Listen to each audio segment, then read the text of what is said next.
amazing, Austin.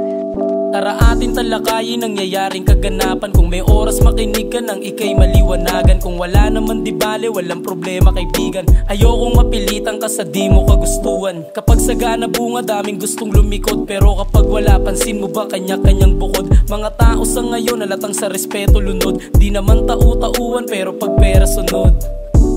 Wala tong gustong patamaan, sinasabi kaganapan sa nasaksihang lipunan. Sabaw na yung isipan, gusto lagi may banggaan. Kahit hindi na dapat, ayaw nang nasasapawan. Puti na lang hindi sinilang para sumunod sa utos nyo. Ayokong makibagay sa plastikan, uy kadirino. Saludo sa inyo, ang kaso lang gitnang daliri ko. Hipokrito baka mo, tanungin mo yung sarili mo.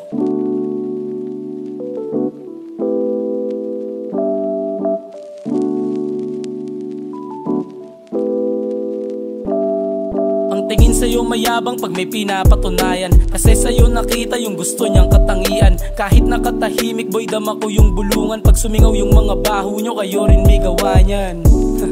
Ang kulit lang ng postura, daming langaw nagsidapo sa mga ugaling basura. Mas astig maging ikaw kapag hindi ka kinakaya. Gawin mo lang yung dapat, siya nang magpapakilala. Walang masama sa kagustuhan, ang masama halos lahat ay gusto mong yurakan. Palaging tandaan, tao lang tayo kaibigan. Hindi lahat may katumbas at iyong nalimutan.